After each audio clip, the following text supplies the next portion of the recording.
Just a few weeks ago when I was at a courthouse right around the corner, but it wasn't federal, it was state. And it was Harvey Weinstein's criminal retrial. Remember, he was first tried, Harvey Weinstein, in 2017, his conviction overturned, and he was retried. And the jury could not reach a verdict on one of the women. Okay, so you had a hung on one with Jessica Mann, you had a guilty on another, and a not guilty on a third. So again, you could see the jurors sticking to their guns, saying that they are very far off here.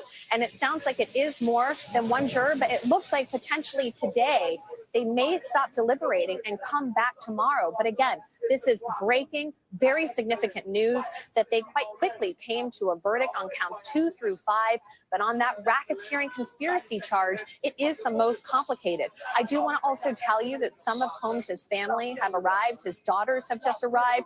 He's had about 6 of his children. He has 7 total, the 7th being the youngest, an infant, at the courthouse a lot. And we saw them all there, all 6 of them, during closing arguments. They've been a united force. And someone that's been in that courtroom nearly every single day is Mama Combs, his mother. And just a short time ago, I actually shared an elevator with Mark Agnifilo, the lead attorney for Combs. I shook his hand. I spoke to him for a few minutes. He seemed calm, cool, and collected like he always does. And that was what he knew. What I didn't know was that there was another note from the jury, and he was making his way to the courtroom on the 26th floor of the federal courthouse right there behind me. I also just want to describe the scene for you right here in front of the courthouse. It's raining, as you can see. I'm getting drips of rain on my face.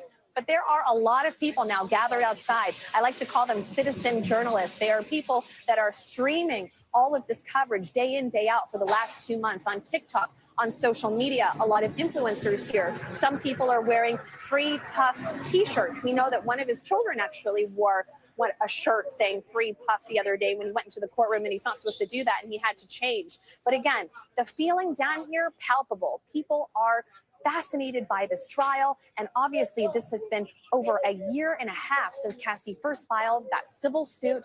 And we have been waiting for this moment ever since. Chloe, your in-person experience there is taking me back to when I covered the O.J. Simpson trial. So I completely relate to what you're describing about things you pick up by watching the jurors, things that are happening as a part of sort of the environment that you're in. And certainly this is something where there's no substitute for the kind of day in, day out assessment as an observer of this case that you bring to it. So I thank you for that. Hang in here with us. I also want to tap into the knowledge of our legal analyst, Angela Senandela, who can give us a sense of when you hear this breakdown of the jury unable to reach a decision on count 1, the racketeering, but having reached decisions on the other counts. What does that say to you? So honestly, it does say to me in a mirror fashion what Chloe said, and frankly, what Chloe has said all along, having been in that courtroom, that perhaps this RICO charge is just too confusing, too sprawling.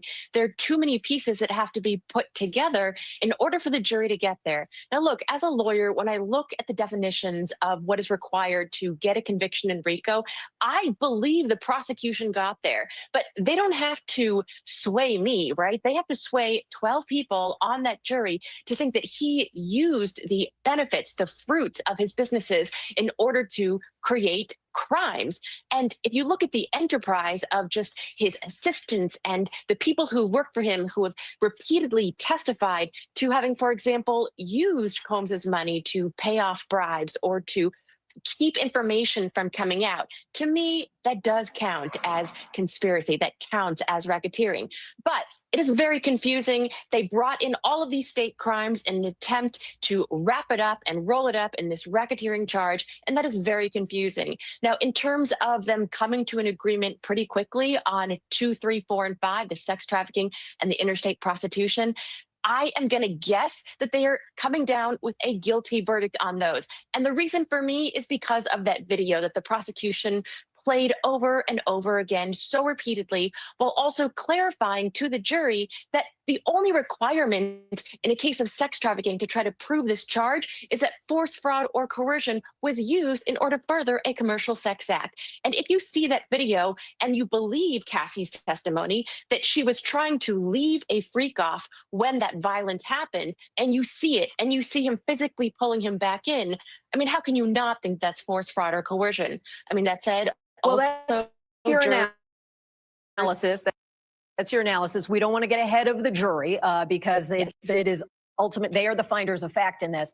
But certainly true. people understand that is compelling evidence, according to the prosecution, because it does allow people to see some of these events. Very different than the RICO charge, which does require sort of connecting the dots, using his money, using his employees, those sorts of things in a conspiracy. RICO is often applied in very different contexts. Here we have a music mogul with a lot of money and a lot of power and a lot of celebrity friends. Do you get a sense that the celebrity factor and the money factor, as it often does have an influence in criminal justice, that played out here in your assessment? Yeah, I mean, I think it's absolutely impossible not to. But at the same time, jurors are always unpredictable, right? So you're not entirely sure in which way that affects them. Does the juror see the celebrity and think that the celebrity meant that they were, legitimately amazing in many ways, and that he was really a musician, and that they see him on their TV, they see him on their music, on their Spotify's. And so as a result, do they think, oh, that money was really meant for legitimate purposes? Well, as you know, the definition of a RICO charge still allows for that money to be used for legitimate businesses, so long as some of it is also used to further illegitimate businesses. But when you're dazzled by celebrity, I think it's impossible for anyone not to. It could go either way, right? And I also think the defense was extremely vigorous in saying that, look, jury, you should not punish Diddy because of his kinky fetishes, right? Or just the choices that he might have made. And you might think, oh, celebrities are different. So you might perhaps then give celebrities somehow some benefit of the doubt that they live a different lifestyle. And so thus you are not going to place your own moral judgment on their activity. And so it could really go both ways with regards to celebrity. So many human dimensions to this. And this trial and the testimony therein has certainly taken many Americans into a world they were not that familiar with. Thank you, Angela. Let me go back to Chloe. You've had a moment to catch your breath. I know the rush of when you get word of a major development in a case, there's a lot coming at you.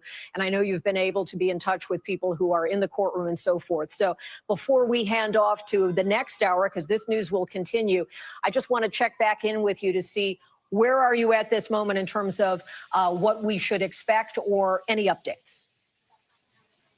Right. So we're unclear if the jury is going to continue to deliberate today and what exactly is going to be happening next on that front when it comes to charge one. But I do count one. But I do want to talk to you about the mood in the courtroom right now. According to our court reporter who is inside right now, and some of our journalists who are also in other parts of the courthouse watching on something like a feed, the cameras inside, Combs appears to be very somber. Two of his attorneys sitting down, including Tenny Garagos, the daughter of a very famous celebrity attorney, Mark Garagos, who at one point represented Combs, looking dejected. And that is an exact quote. So again, perhaps they were hoping for hung on a few other charges, right? And so I think that it's very, very interesting that we are waiting on this racketeering charge, because like I said, it's been pretty fascinating to watch the jurors' faces for all of these weeks. And really, they say don't read the tea leaves here, and you never really know what jurors are thinking, so don't try to get in their minds. But again, it's been very obvious that some of them just have not been on board with the prosecution. Well, and all of that leads to how you assess what you saw in the courtroom, and certainly being dejected or looking down. This is a very stressful event, regardless of the outcome. So we will wait for more word. Thank you, Chloe. Appreciate your expertise on this. Angela, as we go into it, do you think the court will allow for an announcement of the last couple of counts very quickly here, or do you expect the court to require them to again go back and deliberate further? I expect that the court will require them to go back and deliberate tomorrow.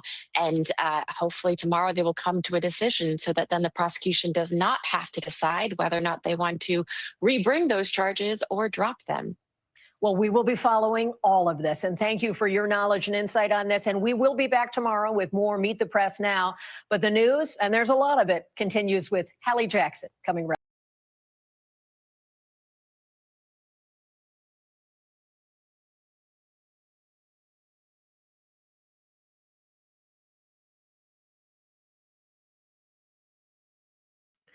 All right, you guys, what's going on? What's going on? I didn't do no intro. I didn't do no thank you for tuning in. Like, share, and subscribe. I didn't do none of that. I just got right to the T, child, because when I was getting off of work, I realized that they were like live, and I was like, oh, hold on, what's going on now? But yeah, so basically, y'all heard it. Yep, I'm still watching. I'm still watching over here. Got the little TV screen going on over here. But 4 to 5 verdicts they have came to a decision on. Now, let me go ahead and pull this up for you guys real quick. And yes, please come on in, like and share the video, please, and thank you very much. I'm going to go up here and pull up this sheet. I don't know if some of y'all already seen it or not. So let me pull up this sheet.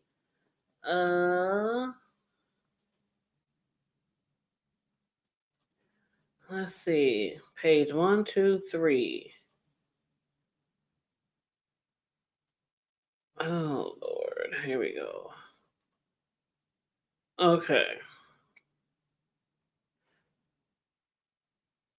And you said you heard Diddy was crying? What? For real, for real? I mean, hey, his life is literally on the line. So I get it. I definitely get it. But okay, so let me make this a little bit bigger for you guys. Is that good?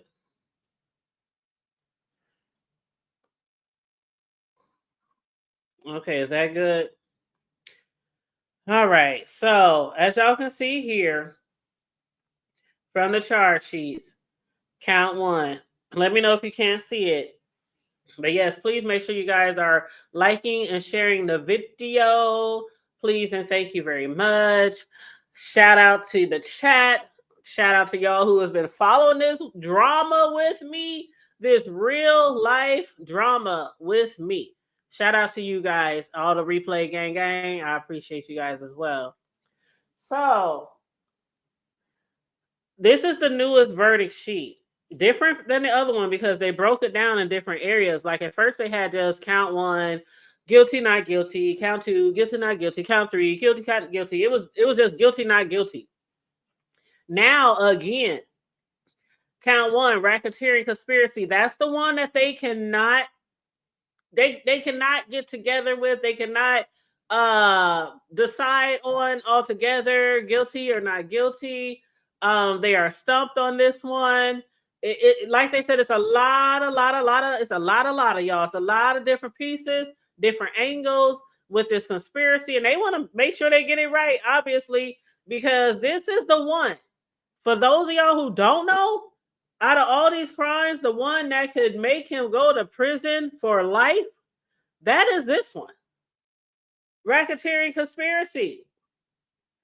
The racketeering conspiracy, this charge carries a maximum sentence of life in prison.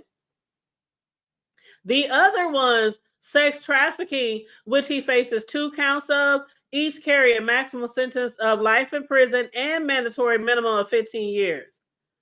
Transportation for prostitution, this charge carries a maximum sentence of 10 years. So that one is like the least amount of time that he could be facing, transportation for prostitution, but that's 2, right? Now, the sex trafficking, he faces 2 counts of that charge, each again carrying a max of life. The racketeering, also, this charge carries a max of life. So even if he was found guilty on all these, it's not necessarily that he will get life, but he does face up to life. So on this one where it says count 1, racketeering conspiracy, how do you find the defendant? Guilty or not guilty? And then underneath there, you see those other questions that was added later by the judge? It says, if and only if you find a defendant guilty of count one, which types of racketeering acts do you unanimously find were involved in the offense? They got to agree on all of them. So there's acts involving kidnapping. Was it proven? Was it not? Acts involving arson. Was it proven? Was it not? Acts of involving bribery. Was it proven or was it not? They have to decide all these. Witness tampering. Proven or not? Forced labor. Proven or not? And then after that, acts involving sex trafficking. Proven or not?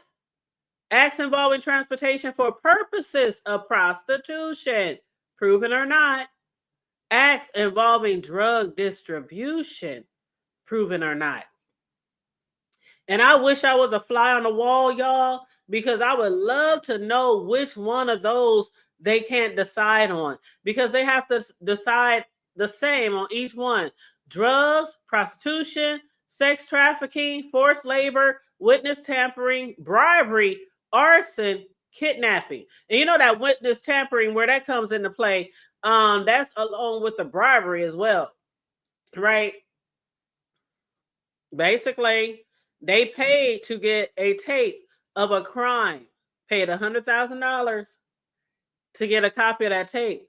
Now, the arson, I think that one might be one of the ones that they just, Kid Cudi, he never took it to court. They never charged Diddy for it. You know what I'm saying? He, in my heart, and I'm sure in a lot of people's heart, they do believe that Diddy was responsible for that shit. I do believe he was responsible for that shit.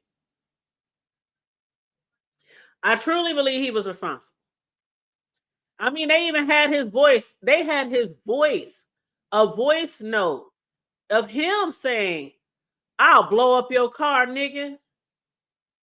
And right after that, I mean, literally right after that, he drags Capricorn Clark down there and basically, take him with her.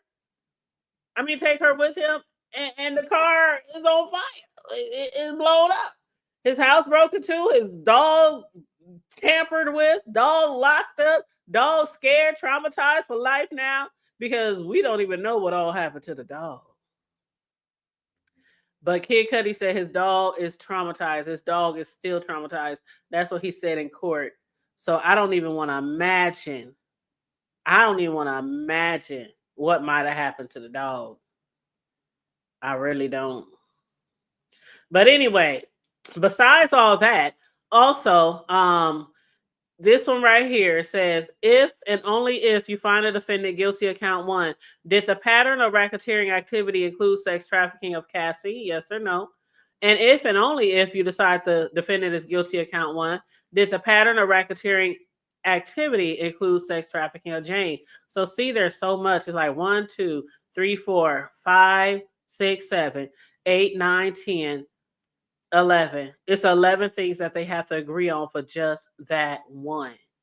The rest of them is easy. Count 2, sex trafficking of Cassie, guilty or not guilty. Transportation of Cassie. Count 3, guilty or not guilty.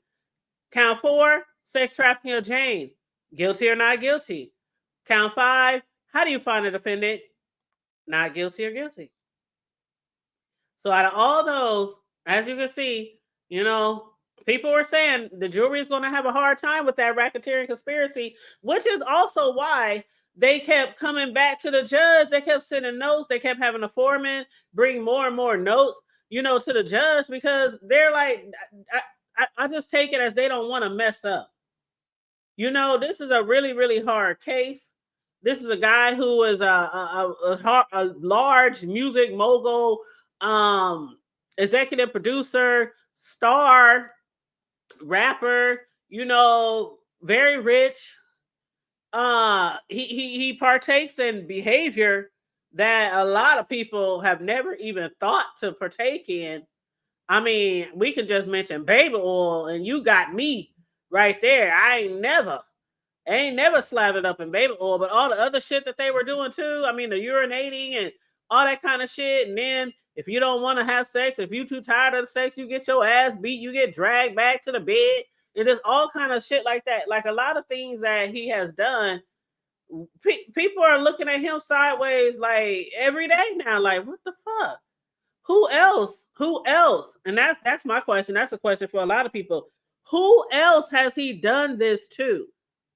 You know how many people, these people, all of them, every single witness that took the stand, the first question they asked each of them, why are you here? Because I was subpoenaed. Do you want to be here? Nope. Didn't nobody want to testify? But they were under oath. They were subpoenaed. Even the ones who asked for immunity, you know, the drug dealer and the assistant, they asked for immunity. They didn't want to testify, but they told their truth. They told their truth. So now the thing is, will Diddy fuck himself by not testifying, by not having any witnesses of their own on the defense side? Like a lot of us were surprised, like, okay, I get it. Diddy, don't put him up there. That might be a bad move. But they had no witnesses. And the reason why some attorneys said why they didn't have the witnesses, even Judge Joe Brown had an interview and talked to somebody. And he said, if I was his attorney, I would not have him talk at all. I wouldn't even have no witnesses because the prosecution team, they so good, they could trip them up and get them into all kind of lies and shit. The same way that the defense was trying to say that certain people on the prosecution team, their witnesses were lying. And that's why they was trying to get it thrown out the court 3 times. They tried to get it thrown out the court 3 times. They tried to get 2 mistrials. They tried to get an acquittal. But the judge said, no, sis. No, bro. It ain't happening. Not today. We gonna see this shit through. And the jury, I got a shout out to them for trying to see it through. And yeah, they got to keep coming back and forth and asking questions and sending notes to the judge. And the judge probably getting tired of their asses. Like, goddamn, I done sat here. I done told y'all. We went over the transcripts the other day. It was pretty lengthy what the judge told them. It was pretty lengthy. But then they want the whole transcripts. But they can't have the whole transcripts. Why? Because in the transcripts, it's a lot of shit in there that they cannot use. That's what the judge was telling them. You know, every time the defense or every time the prosecutors would say objection, overruled, sustained, can we have a sidebar? You know, all that kind of shit. Every time the judge would say, jury, erase that from your memory, like Men in Black. Zap, erase that from your memory. You did not hear that. You was not going to think about that. You was not going to use that to come to your conclusion after deliberation. It's hard for jury to, you know, not consider certain things. Like, okay, he punched her in her throat and dragged her down the hall. Oh, objection. Okay, so how am I supposed to forget? It's hard to forget certain things. And that wasn't one of them. I was just throwing something out there. But, you know.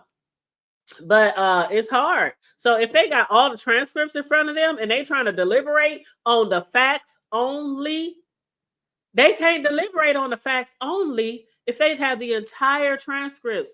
All the shit that we've been reading every day for 7 weeks. For one, it's too much. They supposed to go by their notes. That's what they're supposed to use, their notes and only their notes. And then they're supposed to bounce off of each other. You know, they judgments or their thoughts, you know, of the trial, of what was heard, what was said, what they believe is truthful, what they believe is false. And he said, the judge said, even those who requested immunity, you need to look at them the same way you looked at the ones who didn't ask for immunity. Because you would think you're under oath, you signed for immunity, you're going to tell the truth, right? If I'm a drug dealer and you gave me a deal, I can't face no prosecution, no time. You ain't taking none of my money. You ain't fucking with my family, my house, my crib, my dog, my car. All I got to do is tell the truth. I'm going to tell the whole truth and nothing but the truth. But still the judge is like, just because they said they signed for immunity Just because that don't mean they absolutely telling the truth.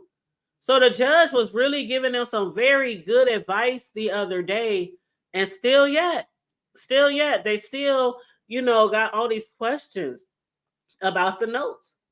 They just trying to be, they trying to play it safe, and I think they're also trying to be fair. You know, that's what I think. And let me move this screen so I can see y'all. Hold on.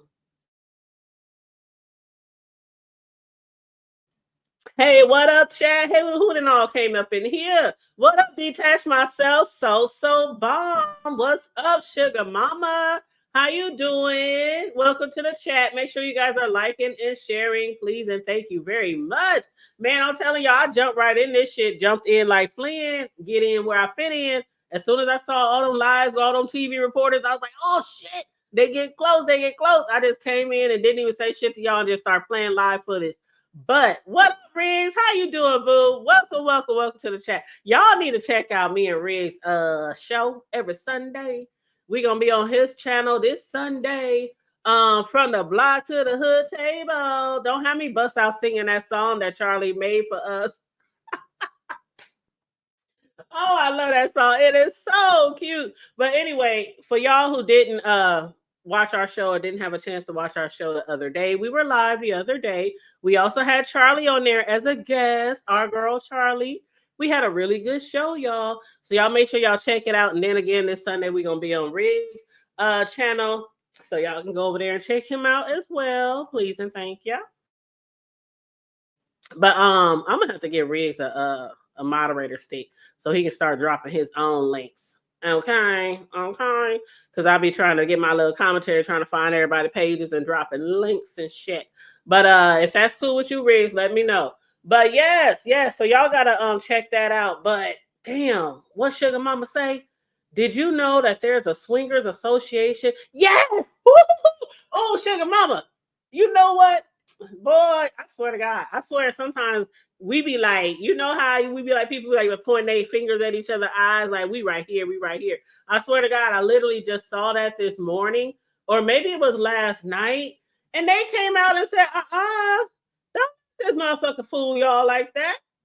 Talking about this is just something we do. This is a swingers lifestyle. They was like, hell no, this ain't the shit we do. This is not what swingers do. I don't even have to be a swinger to know that the shit that Diddy and them be diddying, that be doing, that ain't normal. That ain't normal at all. they okay, swinging. Okay, you swinging, right? You send me swinging. Y'all remember that song? Okay. Da, da, da, da. Ooh, I love that song. Anyway, swingers. They might, switch partners. They go to parties. They might like to be voyeurs. They might like to watch, take note. Ooh, baby, you see that over there? We need to try that. Some couples just like to watch. And then some might be like, hey, can I holler at your boo? Go ahead. And they do what they do. And some even do it on a personal level, like allegedly Will and Jada. Allegedly. They do it on a personal level. And they might get a hotel. They might have it at the crib, And it's just a one-on-one thing. It's beautiful. It's nice. It's not demeaning. It's not degrading. You're not being pissed on. You're not being beat in the shower because your cuckoo hurt. You don't have UTIs that the medicine no longer works on. Your doctor's like, fuck this shit. Like they said with damn R. Kelly. The doctor was like, this motherfucker been having the herpes for 10 years.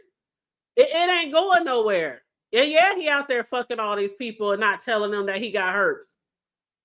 Like Cassie couldn't even get rid of her UTIs, the sores in her mouth. That ain't normal.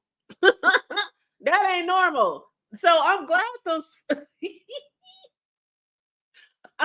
those swingers spoke out. I was like, no, I don't like to be a voyeur. I do not like to be a voyeur because I'm not even into porn like that. You said upside down pineapple. I don't even like watching porn. I mean, it's okay. No shade, no tea. I'm not judging nobody who does. It's not like that because I have seen some really good porn out there. And I don't want to give too much details about myself, but there's certain type of sexual acts that I really like. And I don't want to be too personal because y'all been talking about me on the YouTube streets and be in the y'all be in the chats and the back chats and the side chats and all that. The hood table said, nope, I'm gonna just let y'all imagine. Use your imagination. But anyway, yeah, y'all ain't gonna have me in the what's that shit that Lemon and them got? The escorts, what's that shit they be talking in the back chat? The escorts, not the escorts, the concourse. Y'all know what I'm talking about. But anyway, I don't really like to watch people. I more like to just partake in it. I know some people Discord. That's what I meant. They be all up in the Discord telling all your business and shit. But no, I'm not really a watcher. I'm more of a doer. I don't know. Some people like to watch. Some people think it might, stimulate their arousal or whatever when they with their partners. I don't need all that. We can make up our own tape. Just don't record me like Diddy and try to have other people watching that shit because I still do believe, y'all. I'm gonna stand on this. I'm going to stand on this 10 toes down. I still believe that all those hundreds and thousands of videos that he took of them, they're on the dark web. I believe it. I surely do. I believe that they're on the dark web. I believe that he's selling them things. And the reason why I say that is because the way that he was filming, it wasn't like, some of y'all have probably, been with your loved one, your husband, your wife, girlfriend, boyfriend, whatever, and y'all actually filmed each other. And y'all might watch it later, and some of y'all might even keep the shit after you break up just to look back every now and then, reminisce. But the type of recording he was doing, he was giving detailed instructions. Now, we know he's a producer. We know he done made bands, he done made groups, you know what I'm saying? And he done made some pretty great acts, put together some pretty great acts, made some really big hits, over the years. But the way that he does it, no, get on your knee. No, you sit like this. No, turn this way. No, grab her, kiss her here. No, suck. Okay, piss on her now. Not right now. Right now. Okay, stop. Okay, piss on her again. I mean, he's giving like detailed instructions on what to do, how to do it, the position you should be in. Okay, we need more baby oil, more baby oil. You know how they be, child. You know how they be doing like movies and shit, and they be like, we need more makeup, hair and makeup, hurry up, hurry up. He's like that with the baby oil and the lube, the Astroglide. So the way that they talk about him being so focused on not just them having sex, but the how, the way, the position, what they wearing. And when he would pay those men to have sex with them, and if they were too sore or too tired, they had to stay on drugs because they were always in pain. We talking 3 to 4 business days of sex, 2 to 3 to 4 men a night.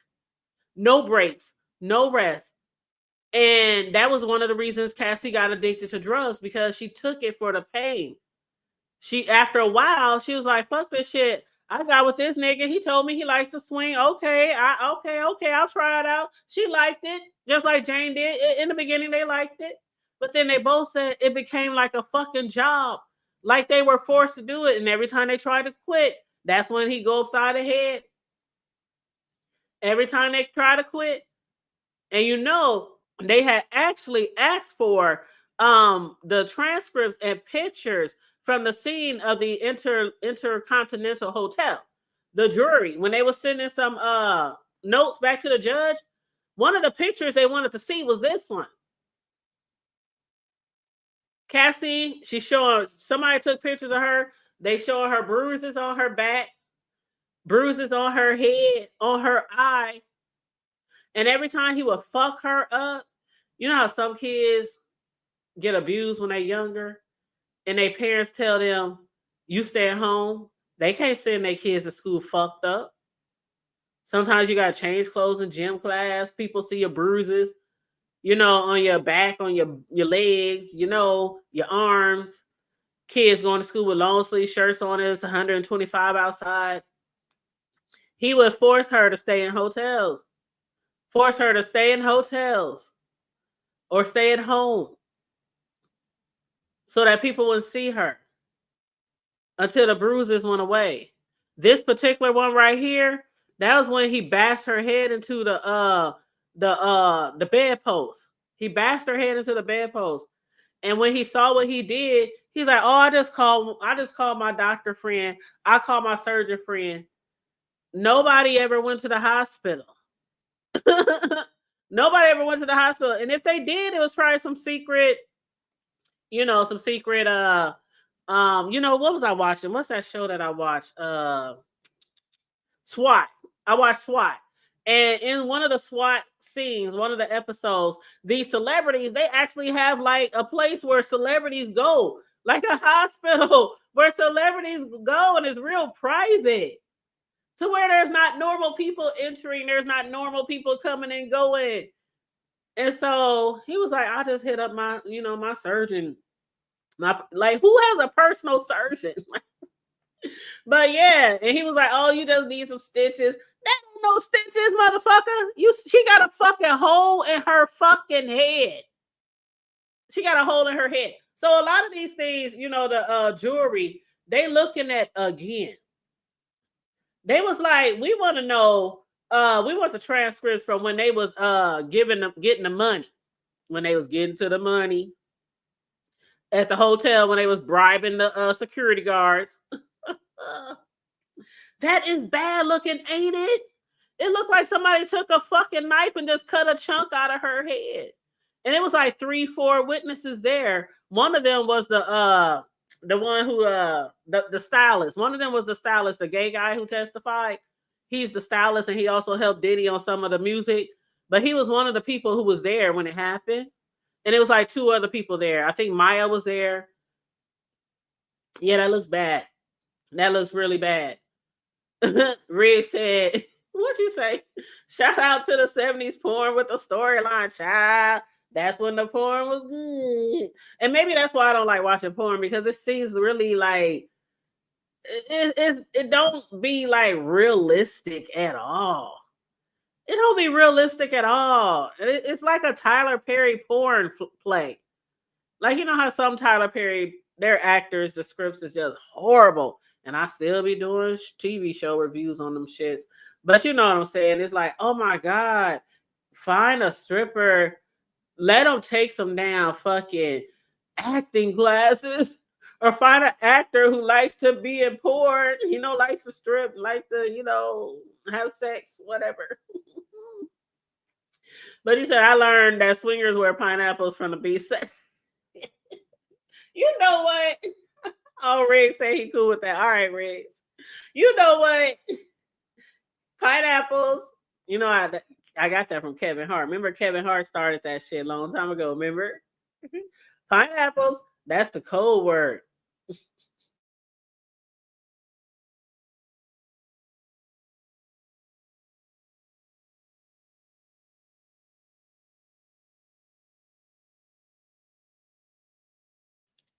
Had to take me a sip of water. Child. Pineapples. Remember when you having sex and you might be in a certain position or something, and you like, okay, pineapples. That mean I tap. Okay, that's enough. That's too much. That's too much. Let me up. Let me up. But child, let me go over here let me go to my little where my notes at. Okay, let's see.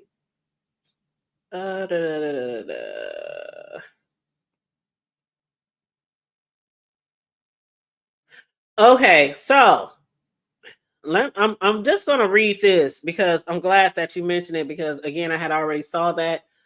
But when Diddy alleged actions, when he claims that's just their lifestyle, it's just celebrity way of living, celebrity lifestyle.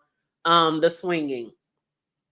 The rapper's legal team first offered a window into his defense during a court hearing on April 25th, arguing that Diddy isn't guilty of any federal sex crimes. And they're standing on that shit. They are standing on that shit.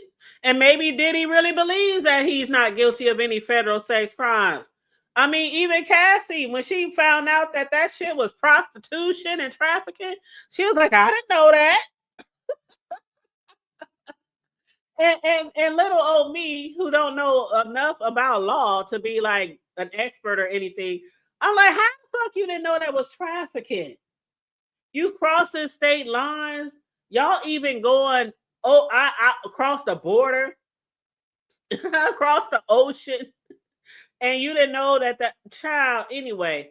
But yeah, they said that he wasn't engaging in sexual crimes. It was just sexual swinging. But they say that Diddy's alleged actions had nothing to do with the swinging lifestyle. And that's what Brett, that's who you're talking about, Brett. He's the executive director of Open, which is a nonprofit working to expand acceptance for families in non-monogamous relationships. Can y'all be non-monogamous? What is it called? Polyamorous? I don't know if I can be polyamorous. Once upon a time, I did say, could I be with two guys at once in a relationship? Men love that shit. Not all men. Some men be like, shit, I can only handle one woman at a time. But some men, I think, if given the opportunity, they can have 2-3 women in the house, all living together, sleeping in the same bed. I think they will take that offer up. I do. Not all. And once upon a time, I was like, nah. And then when they say that if a woman is with 2 men, that's way worse. You know how they do. A man could do anything. We women can't do nothing. So like, let me just put that thought out of there. I couldn't be with 2 men anyway. That's just too much. That's too much. Shit, if both of them motherfuckers want to have sex, no. Nope. But it would be nice to have 2 men, 2 strong men, 2 men who are good at something, like a mechanic, a carpenter. I love men who are good with their hands. I done said that before. A mechanic, a carpenter, a plumber, electrician. I don't know why I like the blue collar men. I like the blue collar men. When you was younger, some of y'all ladies, and you talk to your friends when you're younger, you be like, oh, I'm going to get me a doctor. I'm going to get me a lawyer. I'm going to get me this. I'm going to get me that. And I always wanted a blue collar man. Maybe it was because of my stepdad. I don't know. Maybe it was because the guys that I grew up with around, the older men in my life, they all had blue collar jobs. We was in the hood. Most of them was working at a packing plant or a factory or somewhere with an assembly line or, working on cars. My dad always worked on cars, things like that. I always wanted a man who was very good with his hands. But anyway, that's neither here nor there. So I'm just giving y'all some conversation, child. But they said basically, as far as Diddy goes, they said using non-monogamy or swinging as a legal defense to explain away alleged harmful behavior mischaracterizes what these relationship structures are really about. And it potentially harms our community by reinforcing harmful stereotypes, he said. Now, swinging, of course, is a consensual, non-monogamous sexual behavior that takes place when singles or partners is committed. If they are in a committed relationship, engaged in intimate acts. Now, they say that the percentage of couples who do participate in swinging today, like in 2025, throughout North America, they said some estimate have said 2% of couples or less. Though one study from North America Swinger Club Alliance said 15% of couples have tried it at least once. Do y'all think y'all could try something like that? I don't think I could. I don't like to share. I don't like to share. So I don't think I could. It's like cheating with permission. I don't think I could.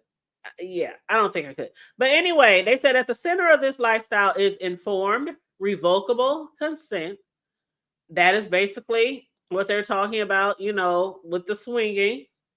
Um, they also said in the advocacy organization for consensual non-monogamy communities, they said it requires lengthy conversations to set safe boundaries and ensure all parties enthusiastically agree. And I'm sure they also have to make sure that they're all safe. One thing that Diddy did not do is ensure that they were all safe.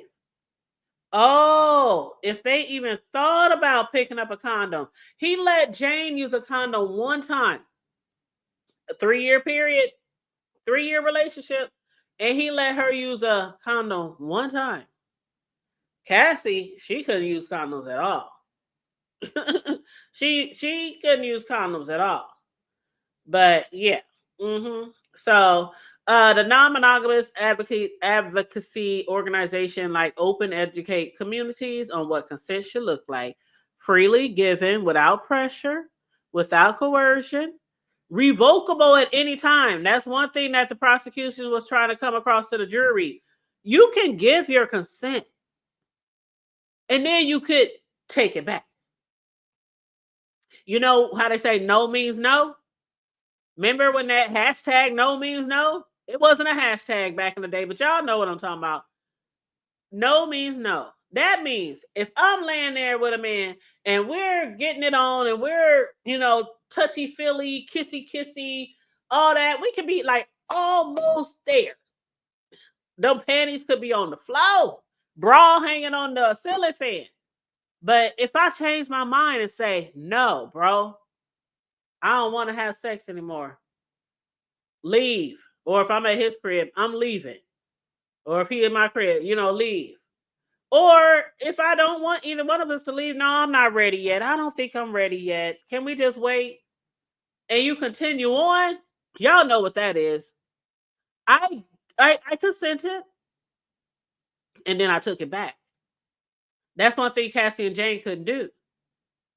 After Diddy had them in good where he want them and enjoying them, doing all that sex and all that while he sat in the corner, stroking himself and recording, if they took their consent back, that's when they got fucked up. I mean, they got fucked up throughout the relationship, but he really would fuck them up and threaten them and threaten to release their sex tapes and threaten to take back vehicles and take back homes and take back money and take back, if they didn't take that, whenever he wanted them to take that, then he would take back, or threaten to take back. And also, threaten to release their footage, their videos. Tay-Bay said, nope. Capital letters, NOPE. Nope. I don't think I could ever be a swinger or be with somebody who wants to swing. I just, you know what? We had a conversation, me, Charlie, and Riggs, the other night on our From the Block to the Hood table show, and we was talking about just that, about men, knowing that their woman or their ex-woman being with somebody else and imagining them, somebody else being up in that. And then Noble was in the chat talking about, I don't think women feel the same way. I was like, yes, we do. Yes, we do. Especially if that shit is good. Tay-Bay, especially if that shit is good. Like good. I mean, I know somebody, hopefully all of y'all that have some good dick. You know what I'm saying? And then after you break up, of course, that's one of the things you probably think about is him giving it to somebody else. Unless he was just like a dirt bag, somebody real horrible who you like, fuck that shit. You can have all that shit. But yeah, that's something that you do think about, men and women. But when it comes to revoking your consent, everybody has a right. Men, women, we all have a right to take it back. So, that's it's really hard for this jury to formulate the same opinion on all of these counts. It's really hard, and I understand. I truly understand. But what else did I see? I saw something else. Let me pull up something else here. I had okay. Okay, so the other day they gave a note to the judge. So far, it's been like 6 notes. The jury had reached around 4:37. Yeah, like 4:37 p.m. Eastern Standard Time, Central here, 3:37. The jury had reached a partial verdict in the trial of Diddy. The jury had sent a 6 note to the court, and the jury had, sent a 6 note to the judge, and that was a 6 note deliberation. Began Monday, of course, and then including the first note. We know the first note was the other day, which they gave to their foreperson. But the defense attorneys and prosecutors, they reconvened in the courtroom, and they said the jury received requested testimony transcripts after roughly 3 hours of court discussion. About 3 hours after they asked for testimony from star witness Cassie and male escort Daniel Phillips, the jury in the sex trafficking case of Diddy received the transcripts they requested. Now, again, they wanted all the transcripts. The court is like, no, you cannot have all the transcripts because you're mainly supposed to decide and deliberate on nothing but facts and notes that you took. And, just talking to each other. We can't just give you all the transcripts. But the delay was caused in part because of a dispute between the lawyers about how much of the testimony to include. Defense lawyers wanted to add more, including testimony about the Ventura $10 million settlement with the LA Intercontinental Hotel. They paid her. They had to pay her. Child, if she would have took that to court, oh, she probably would have got way more than $10 million. But anyway, she settled on $10 million for them, not calling the cops. They sold the proof. They sold the evidence, to Diddy so that he couldn't be charged, so it couldn't be found out that a crime was committed on their property. Bribery. Right. So the prosecutors advocated to send a narrower portion of the transcript. Now, after Judge Sub suggested sending the jury the entirety of Ventura's testimony, the prosecutors was not having that. They said Diddy was visibly shaking his head at his lawyers. The defense team relented and agreed to send a shorter portion of the transcript. Overall, the testimony the jury requested focuses on 3 instances that prosecutors highlighted as examples of Diddy's alleged sex trafficking of Ventura, of Cassie. First, the jury requested Ventura's testimony about being assaulted by Diddy at the Intercontinental Hotel in LA. She testified that she tried to leave a so-called freak-off sexual encounter after Diddy gave her a black eye. Again, she wanted to leave. Whenever she tried to leave a freak-off, he would fuck her up. The jury also requested testimony given by Cassie and Phillip about an alleged incident in which Diddy became violent with Ventura at a New York hotel during a freak-off. The last portion of the testimony requested by the jury focused on a time when Ventura traveled with Diddy overseas to attend the Cannes Film Festival. And some of y'all, do y'all remember about the Cannes Film Festival? Let me pull that information up. Can I find it on here?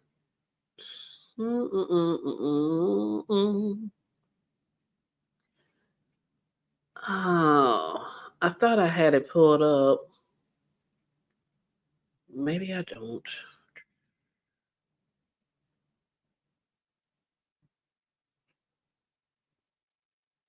Oh, they said jury number 25 is going to hang it. Ooh. They said jury number 25 is going to hang it. I think, is that the one that took place over jury number 6?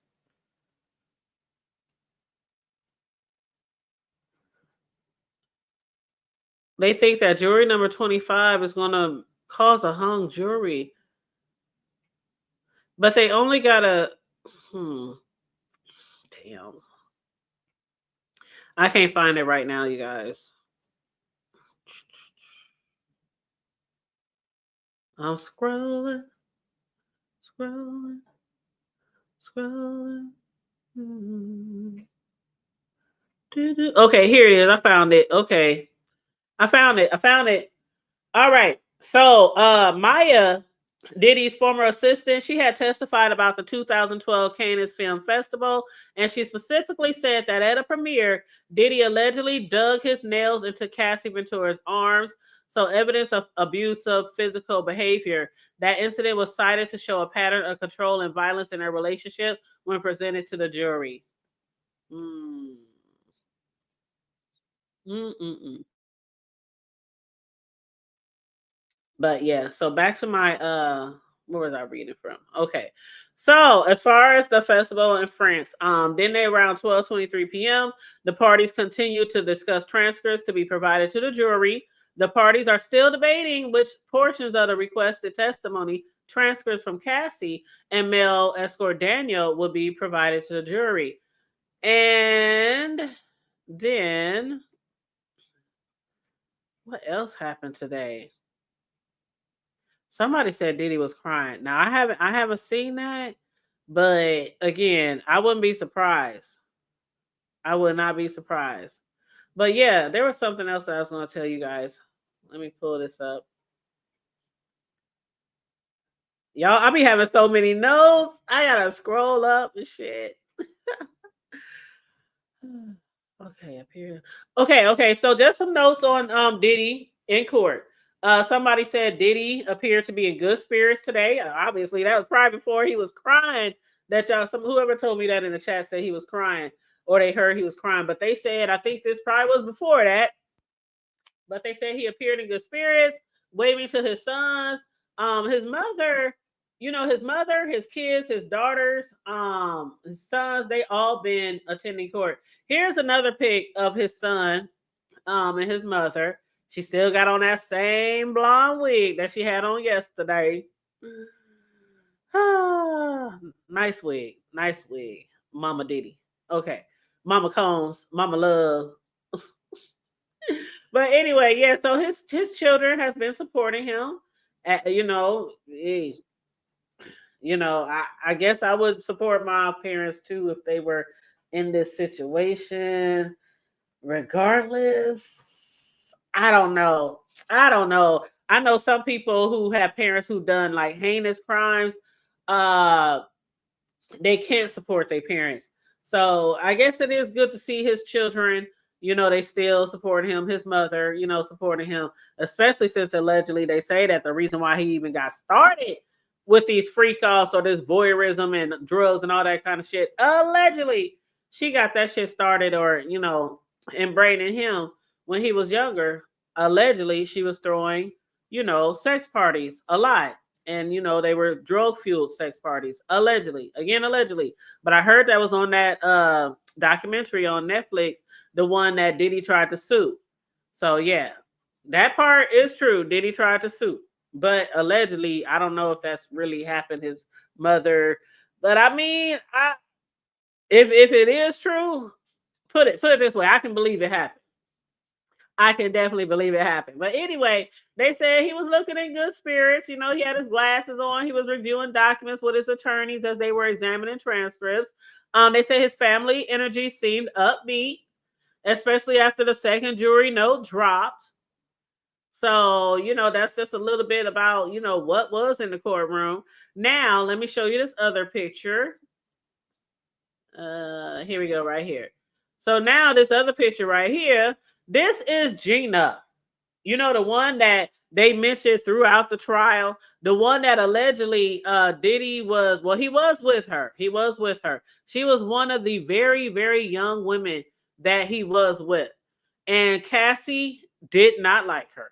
Cassie didn't like her. Jane didn't like her. She was very young. And allegedly, she got pregnant several times by Diddy. And he paid her like $50,000 a pop to get rid of them, right? But people were saying that she was missing and that she was supposed to testify. Now, the prosecutors did have her down at one point to testify. But they said despite a lot of misleading reports, Gina was never missing. She simply just did not testify in Diddy's Cone trial, the RICO sex trafficking trial. They said she was once a main character, but both sides opted not to use her. And again, the government, they were unable to get hold of her attorneys, which may have prompted the rumors that she was missing. So I don't know. But she ain't missing. Y'all know people probably like some of the witnesses that come up missing. They hear that Diddy is, bribing people and, from the charges that we know of, tampering, witness tampering. So yeah, so she ain't missing. That's what they saying. She's not missing. What else did I see? Okay. So the jury can now access the following: specific testimony excerpts upon request and court approval, exhibits admitted into evidence, legal instructions from the judge, and verdict forms, which we posted. I posted them earlier in the show. And I also posted them yesterday, if you want to check them out. But yeah, the juries can't get a full transcript because not everything said in court is considered evidence. Some things get objected to, like I was saying earlier. Some things get objected to, stricken, ruled out, and giving them the whole transcript could confuse the facts or unfairly sway deliberations. They're only supposed to weigh what was officially admitted. So that's why the prosecution was like, Now, another thing was the jury had asked for evidence tied to the Intercontinental Hotel again, and then an Instagram post by Cassie from May 2024. And let me see, did I make a picture of that for you guys? Let me see. I think I did. Is this it? Okay. All right, so it says, thank you for all of the love and support from my family, friends, strangers, and those I have yet to meet. The outpouring of love has created a place for my younger self to settle and feel safe now. But this is only the beginning. Domestic violence is the issue. It broke me down to someone I never thought I would become. With a lot of hard work, I am better today, but I will always be recovering from my past. Thank you to everyone that has taken the time to take this matter seriously. My only ask is that everyone open your heart to believing victims the first time. It takes a lot of heart to tell the truth out of a situation that you were powerless in. I offer my hand to those that are still living in fear. Reach out to your people. Don't cut them off. No one should carry this weight alone. This healing journey is never intended, but the support means everything to me. Love, thank you. Love, Cassie. So the jury wanted to see that as well. The jury also, it was something Cassie had said on her IG post also that they wanted to get the notes of. Is now part of the jury deliberation. Some will say it's too late, too vague, too emotional, but for survivors, delayed clarity is not uncommon. When you live through manipulation, coercion, and trauma, it can take years to fully name and what happened to you.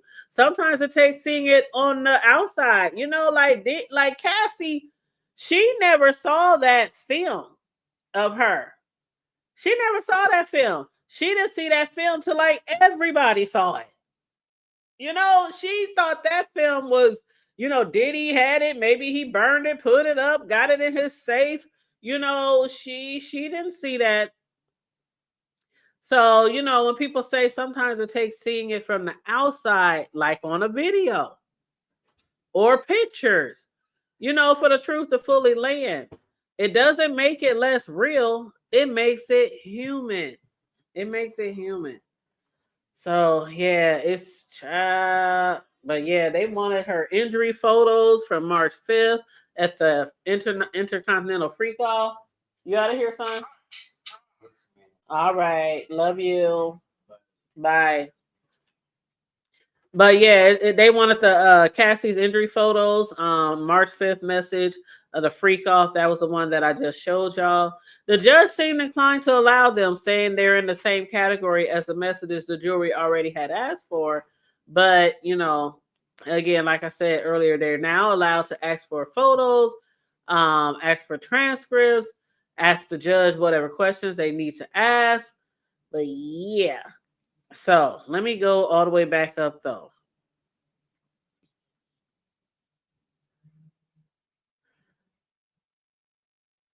But yeah, so another thing someone had mentioned, and you guys please make sure you are liking and sharing the video, please, and thank you very much. I appreciate you guys for that. Let me take this down. Okay, so another thing they were saying was there were fewer people in court today.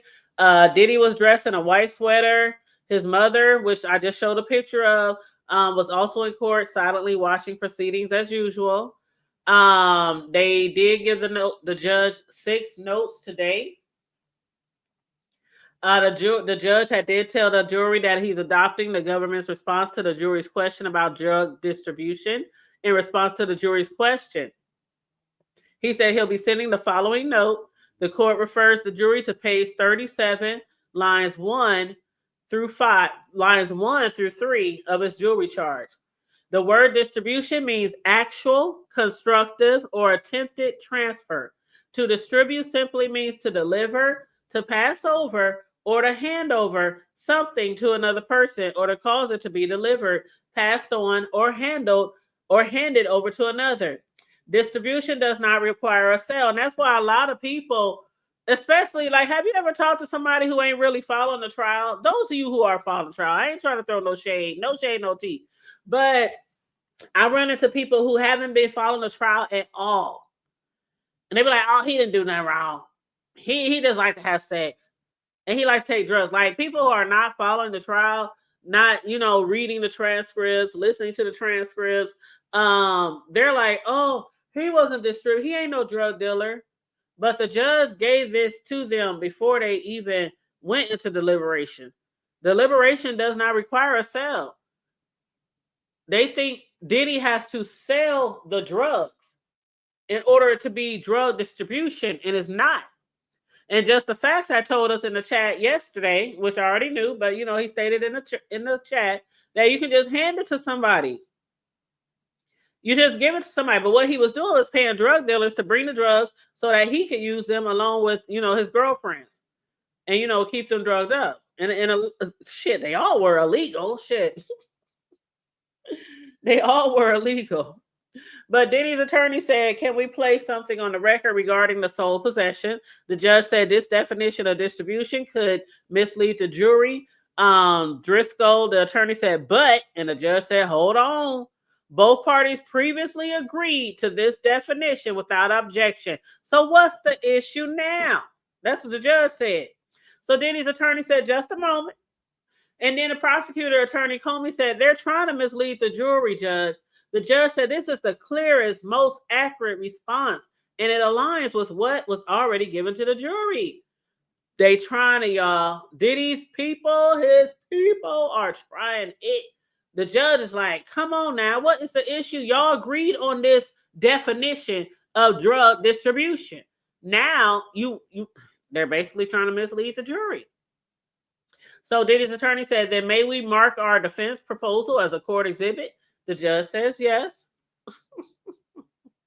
And then when the defense of the prosecutors came back in court, it was because the jury had sent a third note and they were asking for transcripts from 2 witnesses, which we just talked about. But the jury had asked for the following, besides the transcripts for the Intercontinental and the Candace incident, they also again wanted Daniel Phillips' testimony on the same thing. The government attorney Johnson said there was a disagreement over the redirect about the Candace incident and what followed. The answer was to what happened when Sean was angry and referred to the freak off. That happening after landing in New York. Oh, it's a lot. It's a lot. But yeah, both sides had agreed to the distribution language. And that's why they spent a whole day. They spent like a whole day, damn near a day and a half on just the language. The judge, giving them charge orders and giving them instructions and making sure the language was good enough for the jury to understand. But they still got a lot of questions. Now, around 10:26 a.m. this morning, that was when another note had emerged from the jury. And at that time, they said his Diddy was milling around his lawyers. They said it was Diddy, Shapiro, Driscoll, Still. You know, he got like 11 lawyers. So it was Diddy, his lawyer Shapiro, Driscoll, Brian Steele, Mark Agnifilio, and others hunched over a laptop. And as Agnifilio, Shapiro, Steele, and Westmoreland, that's another attorney, huddled back to the gallery, the government attorney Comey turned and confers with Diddy's attorney Donaldson, seated at the middle table. They said the door to the holding cell half open, and the U.S. Marshal checking to see if it was time to bring Diddy out.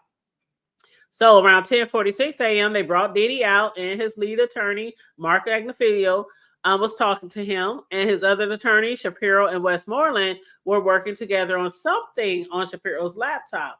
And then around 10:54 a.m., the government attorney Johnson goes back and hands a piece of paper over to Diddy's attorney, and Comey goes and sits next to Diddy's attorney Donaldson and shows him something on her laptop. And then around 11:18 a.m., the judge said, we received a note from the jury asking for testimony, and that's when they were asking about the testimony on the Canis and the hotel incident and Daniel Phillip, the ex-assistant. And the judge said, first, let me know if either side minds me bringing the jury out and speaking to them. And they said, we don't mind. Diddy's attorney, Agnifilio, said, I've conferred with Diddy, and we don't see a need either. So the judge says, as to any further future notes, please let me know. So the government attorney said, we have a disagreement about the redirect, about the Canaan's incident and the events immediate following. The answer was to, I already read that, I think. What happened when Sean was angry? Okay, so we already talked about that. So then, let's see what happened then. Okay, so the judge said, I understand there's an issue to resolve. Government attorney Comey said, I understand that during the breaks, the defense came up with an issue about Daniel Phillip. Diddy's attorney Donaldson said the U.S. wants one more question and answer than we do. It's his later thoughts. So Comey says the answer is about the Essex hotel incident. Government attorney Johnson said on the Intercontinental Hotel incident, we think it's the day of and after, not the day before. That's our position. The defense wants to include Cassie's IG post of 2024. Then Diddy, they working hard, y'all. What up, Just the Facts? They working hard, y'all. You said a judge must issue a dynamite charge to the jury. This is a standard judicial obstruction used when jurors are deadlocked. The judge just being super, super nice. They is working hard. They fighting for the cause on both sides. They is truly fighting for the cause. But yeah, so they wanted to include Cassie's IG post. They did say, Diddy's attorney Garego said, we did include several messages from after the Intercontinental incident where they are talking about it. It's regarding the incident, and it's important to weighing whether Diddy coerced Cassie into commercial sex on that day. The request was for Cassie's testimony regarding the Intercontinental incident. How does something from 2024 regard it more than things closer in time? Diddy's attorney Garego said in 2024, she was responding to the video of the incident and also watching it here. Government attorney Johnson says she was asked, do you recall posting on Instagram in May of 2024? And she wrote that domestic violence is the issue. Y'all saw that I can put that back up there for y'all if y'all didn't see that. So this right here.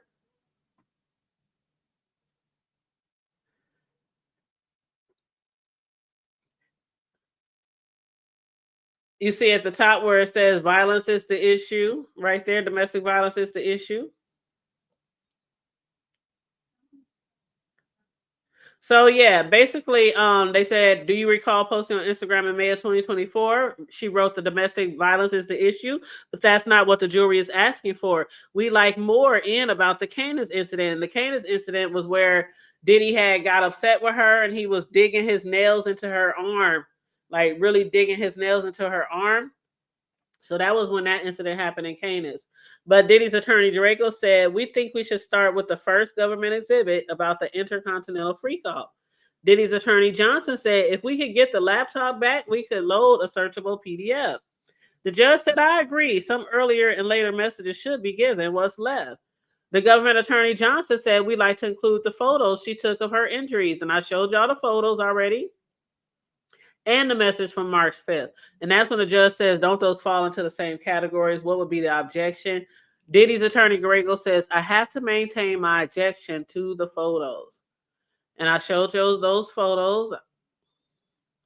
I'll show it again. That's the photos right there to her injuries.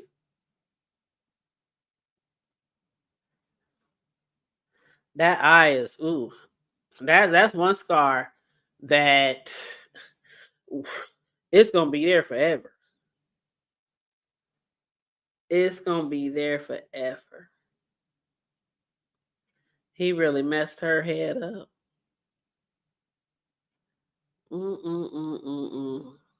Diddy is a trip. But anyway, District Attorney Johnson said, we do not think her testimony about her IG post is relevant. Well, this is confusing.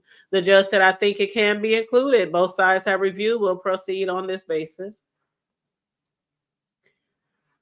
So, yeah.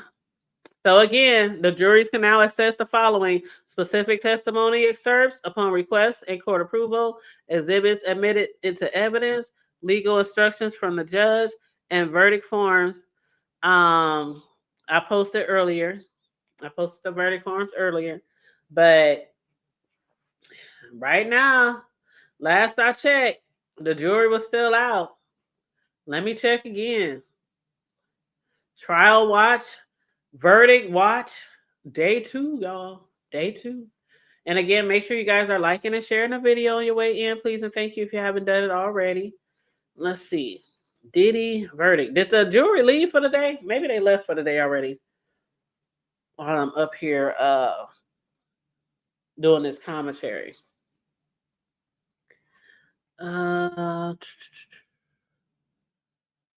So I don't see anything. It still says partial verdict reached.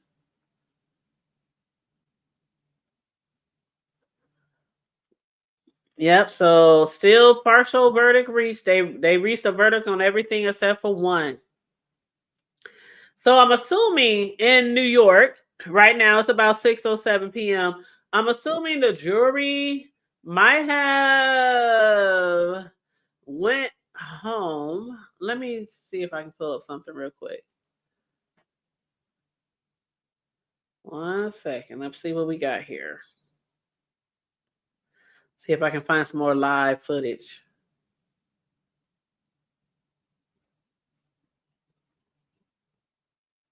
Okay, so now basically at 4:25 p.m. Central, which is 5:25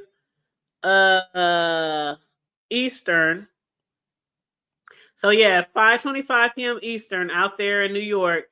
They said that the Diddy, as far as the Diddy Combs trial, judge told them to keep deliberating after reaching a partial verdict.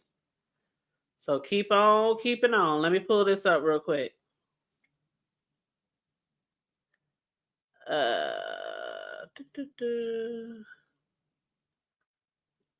Let's see what they're saying now.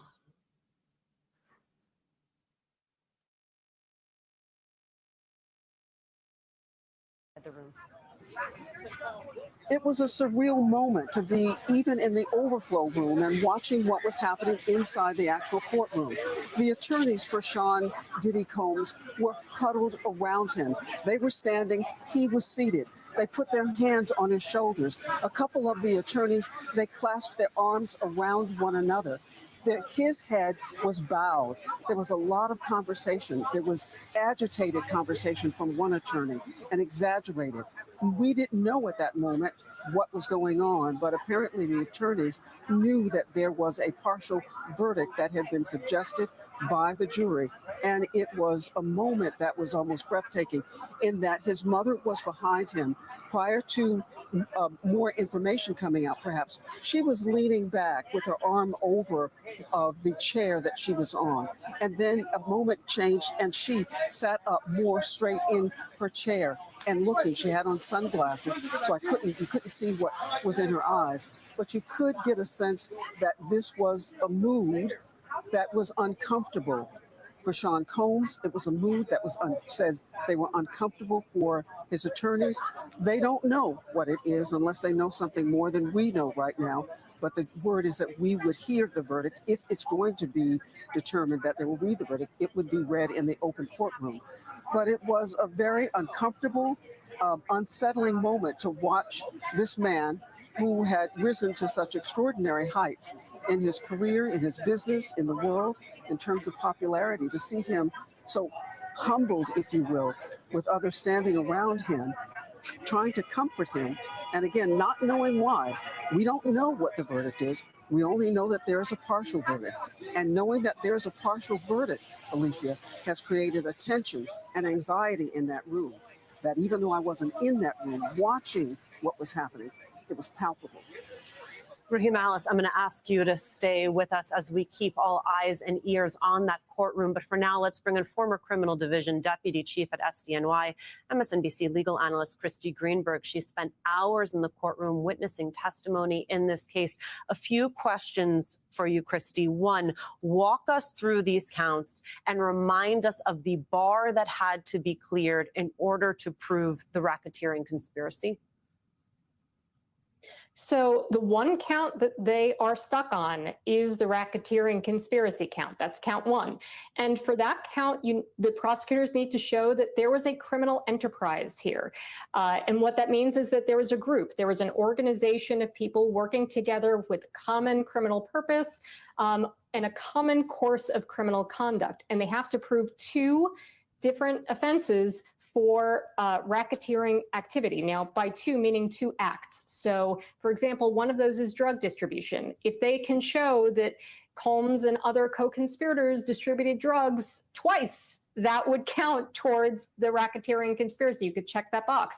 And notably, the jurors asked about drug distribution. They asked for a clarification on the jury instruction. That is the most straightforward racketeering act that was charged as part of the racketeering conspiracy. That's what I had said earlier in the trial. Earlier in the show, y'all. To suggest that the jurors were looking at the lowest hanging fruit to get them to the racketeering conspiracy.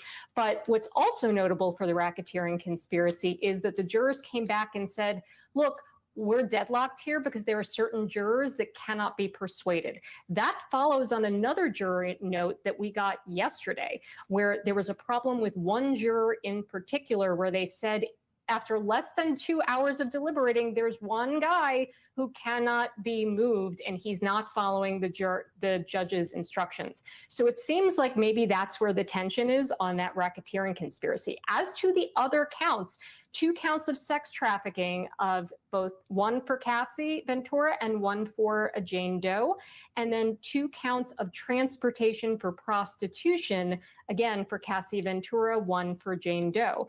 And for sex trafficking, you need to show that that Diddy used force, fraud, or coercion to cause them to engage in the sex acts, the commercial sex acts, these freak-offs. And then for transportation for prostitution, they don't need to show that these were non-consensual. All they have to show is that he was knowingly arranging for the escorts and for the women to cross foreign or state lines for the purposes of engaging in prostitution. And so that count is the least serious count. It's the one that doesn't carry a mandatory minimum in prison. And that's the one that would be the clearest for them to pass that hurdle. But it sounds like, again, the jury has a verdict on 4 counts.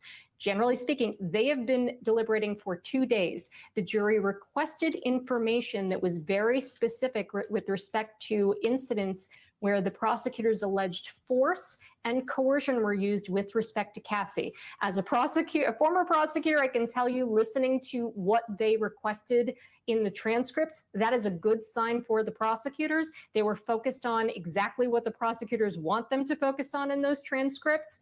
And so I feel, given the timing, that we're only 2 days into deliberating, that's relatively short for a case that's gone on for over a month.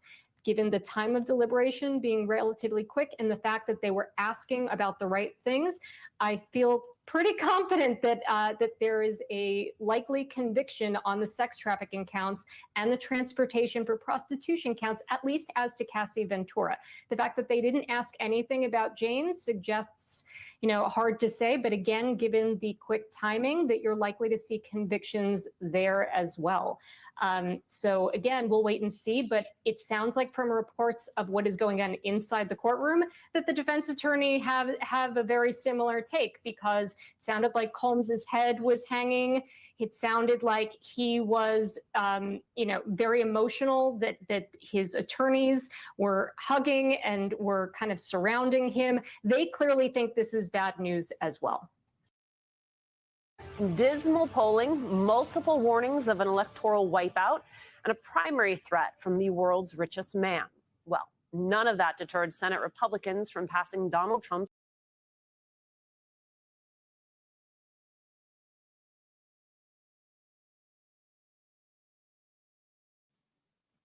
So I'm glad they just had her on discussing that, you guys, because in the chat, somebody had said they were confused. Where was it? Let me go back all the way up.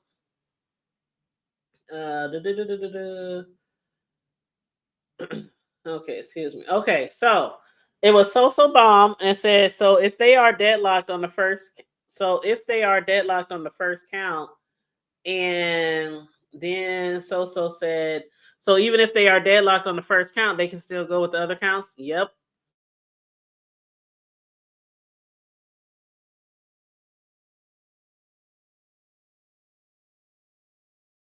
They said basically on the first conspiracy to RICO, basically racketeering, out of all those counts that I had showed, I can pull that up again too if you like. Let me see. New chart. Share. Okay. Okay, there we go. So, Sosabon says, so if they are deadlocked on the first count, they can go with the other counts. Basically, they said they have to agree on at least 2. So that's what I had said earlier. So said, I'm a little confused. And then after that, earlier in the chat, I had typed in the chat and said they only need to convict him on 2 counts. So as far as the racketeering, they only need to convict him on 2 counts. The other ones, they were like 1. And I'll go through it right now again. Let me make it bigger for you guys.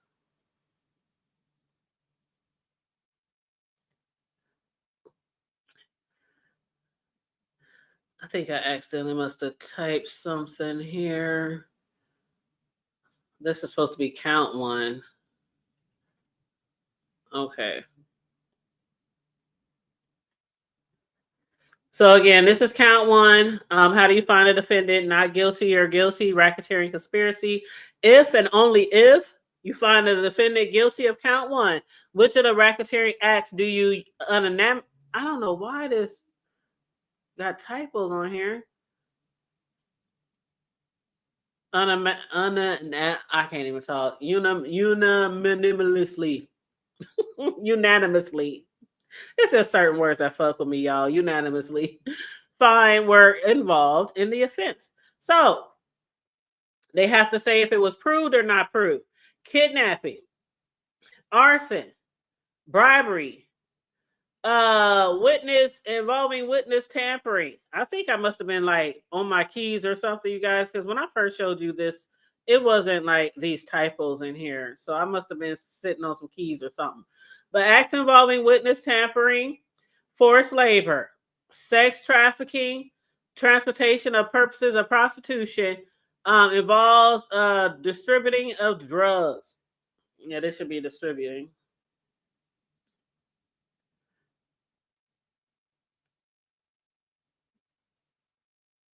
Okay. So of those things right there, kidnapping, arson, bribery, witness tampering, forced labor, sex trafficking, and distribution of drugs. Drug distribution. That's what that was. Drug distribution. Help me out here. Help me out here. I don't remember what all it said. And maybe I should close it. And then when I close it, maybe it'll open up right. Maybe that'll work. But anywho, yeah, so those are the counts. They said they gotta agree on at least 2 of those accounts for the racketeering ones for count 1. And then the other ones was let me scroll down. Count 2, trafficking of Cassie, guilty or not guilty. The Mann Act of Transportation of Cassie, guilty or not guilty. Sex trafficking of Jane, guilty or not guilty. Count 5, the Mann Act Transportation of Jane, guilty or not guilty. And again, I'm sorry, but it looks like this somehow, I'm not even going to save this. I'm not even going to save that because the words look gibberish. Excuse me. Matter of fact, is this the right one? I think I found another one. Let's see. Hold on.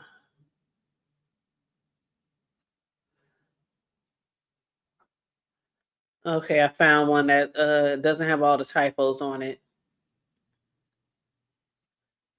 Okay, so this one doesn't have all the typos on it. I don't know how that happened.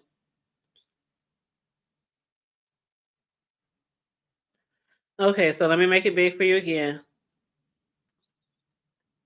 So count 1, you see it's there, racketeering. How do you find a defendant guilty, not guilty? And then there's the kidnapping, arson, bribery, witness tampering, forced labor, and then sex trafficking, transportation of purposes of prostitution, and drug distribution. And then after that, it says, if only if you find the defendant guilty of count 1, did the pattern of racketeering activity include sex trafficking of Cassie? And then the other one is, did the pattern of racketeering include the trafficking of Jane? And then under that, that's the others. The count 2, trafficking of Cassie, transportation of Cassie, sex trafficking of Jane, Mann Act transportation of Jane. So those are the counts. Whew. It's a lot, y'all. It's a lot. It's a lot, y'all. So right now, the jury, I don't want to say it's going to be a mistrial. I don't think it's going to be a mistrial. I don't think they're going to throw it out and have to start all over. I'm hoping that the jury can at least come together and decide on at least 2 counts, because that's a lot, right? That's like 6 or 7 counts. So they only need 2. They only need 2. Drugs, arson, bribery, come on now, $100,000 for the tape. Drug, coercion, this is prostitution, trafficking. They got plenty to choose from. And that's what the prosecutor's trying to drill in their head. The prosecutor, before they arrested, they try to drill in their head. And when they redirected after they were given their closings, they try to drill in their head, you only need 2. They said you have plenty. He's guilty of all this shit. But you only need to come together and decide on 2. So, yep. Sugar Mama said, guilty, guilty, guilty, guilty. I need to get me a gavel so I can bang on my table. Guilty, guilty. You know how T.S. Madison for Queen's Court, she got a gavel. That's what I need. I need to buy me I think I'm gonna go on Amazon and get me a gavel. But when we do our court commentary on different trials. Yeah, I think that's what I'm gonna do. But anyway, y'all, that's all I got. If anybody wants to hit the link, I'll drop the link. I'll give you a few minutes. Y'all know how I do it. Speak now or forever hold your peace.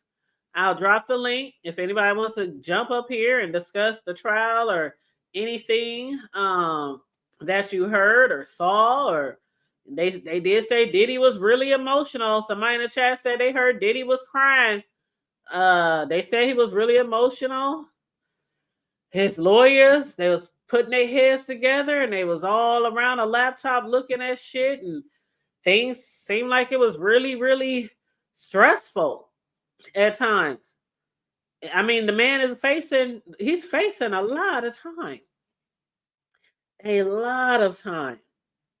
So, he was like trying to look all cool and stuff, through the trial and shit, and cool, calm, and collected. But now that shit is like, this is real. After 7 whole weeks, 7 long weeks, we are here for the finale to find out if he is going to spend some time in prison, a lot of time, a little time, no time. The day is come. Judgment Day is here, y'all. We all got to face Judgment Day. I was watching a funeral earlier today because I couldn't attend a funeral of somebody that had passed away that I had been knowing for, a long time. A long time. Way, way, way back. Before I even had kids. That's how long I know that person. And they passed away. And so I was watching the replay of the funeral service online, and one of the pastors like, we all got a Judgment Day. And it was so crazy because I was like, is this man watching the Diddy trial?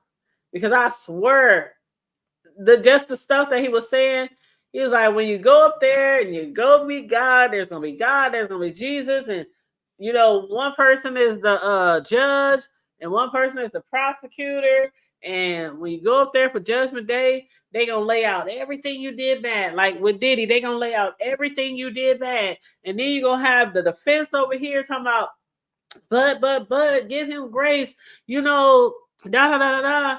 He didn't mean it. He's sorry. He's all this kind of stuff. It was just, I can't repeat exactly or put it in the way that the pastor said it, but I swear when I was hearing him talk, I said, oh yeah, he watching the Diddy trial, because it just seemed like just the shit that he was saying. But Diddy is Judgment Day. It is Judgment Day. The prosecutors have laid it all out there, like they said, when it's our day, when it's our last and final day to be on this earth, that day when you get up there, when you get up there for Judgment Day, the prosecutor gonna lay out everything you did, everything you ever did on earth. And then the defense, which is Jesus Christ, he gonna come through and say, but I died, I shed the blood out on the cross for their sins to be forgiven. And you got to look past all that. You know what I'm saying? Da, da, da, da.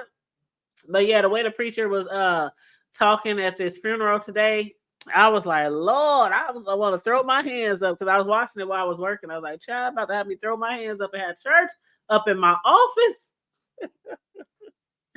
But yeah, so today is Diddy's Judgment Day, and by tomorrow, I'm assuming by tomorrow, because tomorrow is the 2nd, and they were hoping to be done by the 4th. I hope they be done by tomorrow. But because I sure wouldn't want to be stuck there on the 4th or even coming back after the 4th. So, matter of fact, speaking of the 4th, I told y'all I had got a lot of stuff. Matter of fact, I need to check Walmart. I'm supposed to get some more shit today. Let me pull up Walmart real quick. I don't know if they came. Did they drop my shit off while I'm up here live and my food just sitting on the porch? Oh, they sure did. Hold up. I'll be right back. Good thing it ain't no more meat or nothing. Hold on, y'all.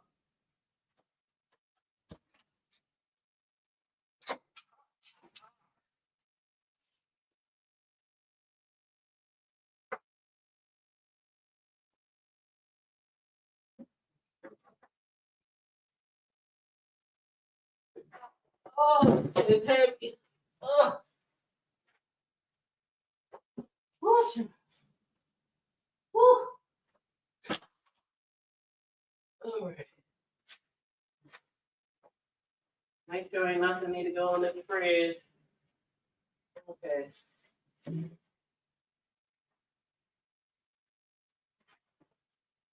Nope. That's my soda pop. On the icy foot. I'm coming, y'all. I'm putting some stuff in the fridge.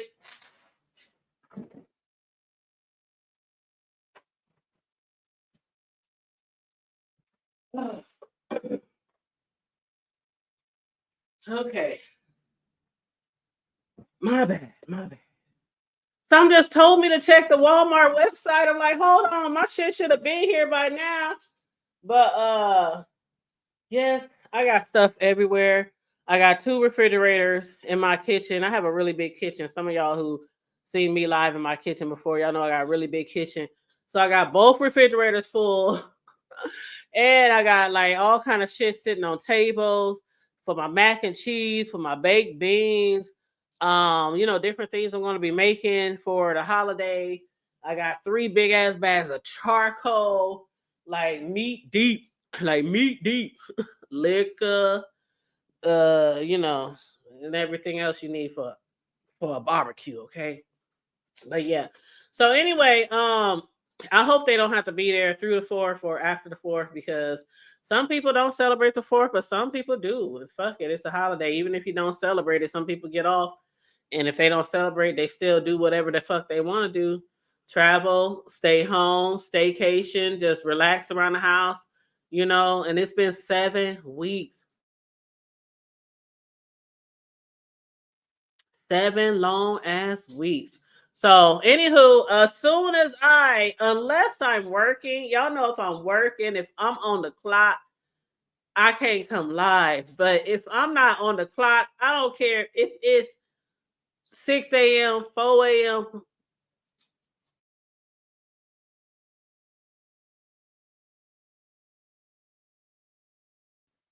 Man, guilty, not guilty, mistrial. We gonna be up in this piece. We is gonna be up in this joint, and people are predicting it'll be tomorrow. Hey y'all, I gotta work.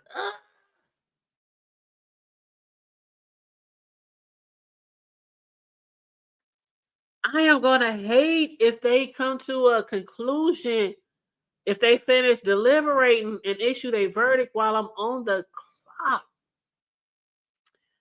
I might have to sneak off on a break and go on a live, like a quick 15, a quick 30, and come holler at y'all, depending on the verdict. It don't matter which way it go. Like I said, Diddy don't owe me shit. He ain't did shit to me. The people who he hurt, it was their day in court. They want justice.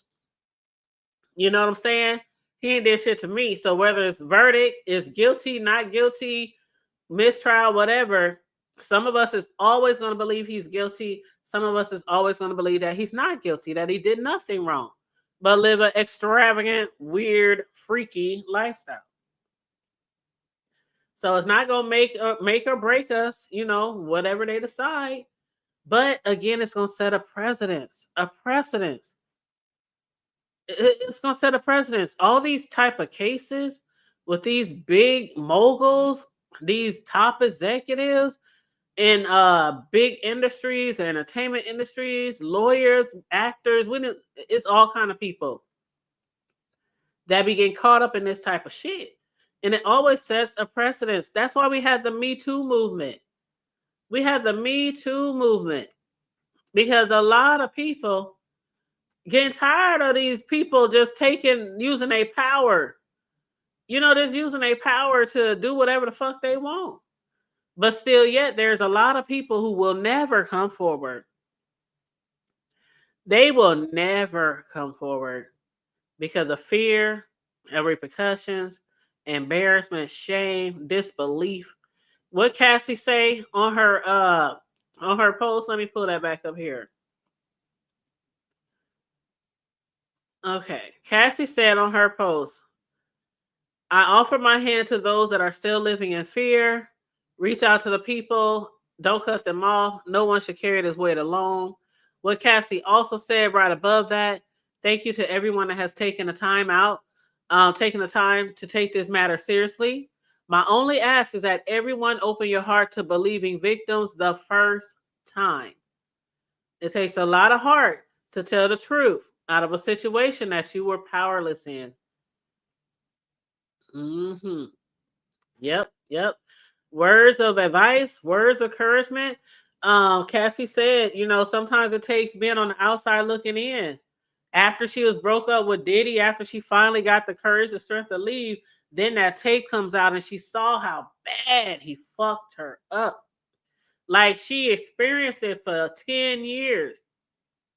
But once everybody, her family, her friends, her husband or fiance at that time, was he her husband at that time? I think he was her husband at that time. The public, once that video came out, it was a different glance for her. Looking on the outside, looking in, watching yourself. She would watch herself with Diddy, having sex with all those people. But when it comes to the beatings, those weren't normally recorded. Diddy would just record like the freak offs. He wasn't recording the beatings. So for that to be recorded by the hotel and for her to see that years later, I know that re-traumatized her. That is something that she did never want nobody to see. Not her family, her friends, not the world. But everybody sat back and watched that out of just shock and disgust. Secondhand embarrassment. Like, I had secondhand embarrassment for him. Like, for Diddy. I felt really bad. I felt sympathy for Cassie. But I had secondhand embarrassment for Diddy. Because it's like, dude, this how you get down? You should be ashamed of yourself.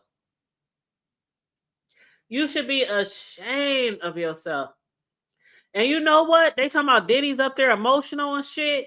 And he's up there, being consoled by his attorneys. And they all hovering around him and milling around him. And they looking at documents and the laptop and looking at the photos and the testimonies and the transcripts that the jury is asking the judge for. Show us this, judge. We need to see this again. We need to see this again. Show us when Cassie got beat at the Intercontinental Hotel. Show us that scene where she got beat, at Casa. Show it, the jury is acting. They saying this is possibly a reflection that it's going right now in the favor of the prosecutors. Somebody said, well, did he take a plea? I don't know, y'all. How it's sounding right now, I would be really scared if I was Diddy. I would be really scared. I don't know which way the jury is going to sway. As far as, the trafficking, the racketeering, the RICO, I don't know how the jury is going to sway. But if I was Diddy, I'd be so scared right now. So scared. Would I take a plea? I don't know. Because if he is convicted of all this shit, ain't no telling how much fucking time. 2 of them is up to life. The other ones is up to 10. I'd be so scared. And he's already, how old is Diddy? 54? Hold on, let me see. How old is Diddy? 55. 55. I was off 1 year. He's 55. So even if let's say he gets 25 years, that's 80. 40 years, that's like 95. Life? I don't know, y'all. Y'all let me know if y'all think he should take a plea. You said up to life? Yes. They look like 2 crackheads in a summertime argument in the hood. Lord have mercy. But yeah, he's facing up to life on 2 charges, 2 counts. But y'all, especially the replay gang, for those who coming in, following, behind, watching the replay, shout out to the replay. The people who aren't able to watch while I'm live, shout out to the replay too. Shout out to everyone in the chat. Please like and share the video on your way out if you haven't done it already. If you want to donate to the cause, support the platform, support my channel, Cash App, $ the Hood Table 402, or you can send a super chat. Help me reach my goals on my super chat. But other than that, if you're watching on the replay, please make sure you like and share and subscribe. If you happen to be new here, please feel free to subscribe. Hit that notification bell. Man, Pale. He literally freaked off his whole life away. He literally freaked off his whole life away. And some people is like, well, if he don't get convicted, if he get found innocent, you know, people are saying he'll never be the same. He'll never be looked at the same. He'll never have business deals the same. He'll never have relationships the same. He'll never have, like, his life is not going to be the same. But some people feel like, oh, he'll be all right. He'll be all right. This too shall pass. You know how they say, this too shall pass. I'm not quite so sure if this too shall pass after all that. I'm not so sure. Tebe said 100. 100. And I just love your picture, your avatar. You're so cute. Tebe is so cute. But yeah, you guys, so I'm about to get out of here. I gotta put up these groceries. Sorry I had to take a little intermission on y'all. I was walking through the house yelling at y'all. I don't know if y'all can hear me or not. I got a pretty good microphone, so y'all probably did hear me. But you said no business with one affiliate. Hell no. Like, that would bring down your brand, homegirl. That would bring down your brand. Like, bruh. I wouldn't. He do need to go sit down. You're 55 years old and you still pouring baby oil on bitches. You know what? Let me get off of here. Y'all don't want to get me started. Y'all know I can go. Ooh, the table will go off. But yeah, let me just put up my stuff. The last few items. I think I finally got well, I need to get some more. I ordered some pans for my baked beans. I like to order those. Matter of fact, no, I'm not gonna use a small pan. Oh, I did right. Never mind, I did right. I think I did right because I ordered a lot of those big, deep roaster pans. Because I needed a few extra for my baked beans and my mac and cheese. So yeah, I think I pretty much got everything I need for the holiday. And what I don't have, you know how people be coming to your house. What you need, sis? What you need? What you need us to bring? That's, you know how you do. If you a real person who do real cookouts and really throw down on the holidays, you already got the shit. You know what I mean? You got the ribs. We got everything over here. Everything. But it's always people that be like, what you need me to bring? Child be like, I don't know, get some more pops. I don't know, get some chips. I don't know, get some more hot dogs. How many kids coming? I don't know. You know, I always have like the main shit.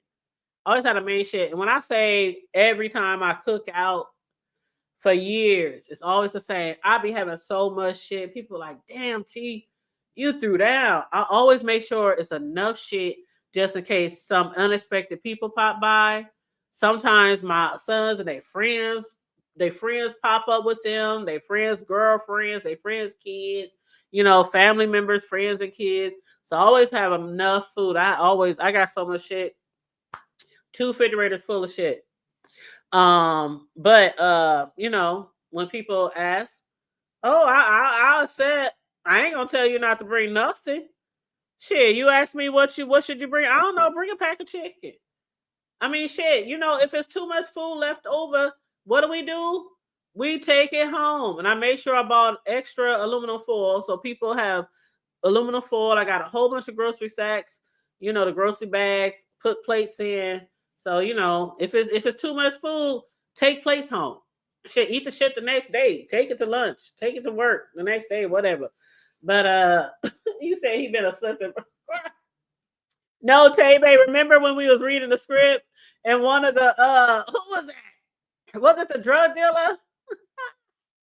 I think it was Paul. I think it was Braden. Is that his name? Brendan Paul. I think that was him who said it was 2 accidents. 2 people had slipped and fell and hurt themselves on the baby oil. And I think he told KK. Oh, I was just gagged. I was gagged because I'm like, only 2?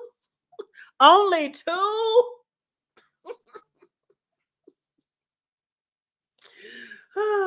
Anyway, let me get out of here. Okay, like, share, subscribe. Love you guys.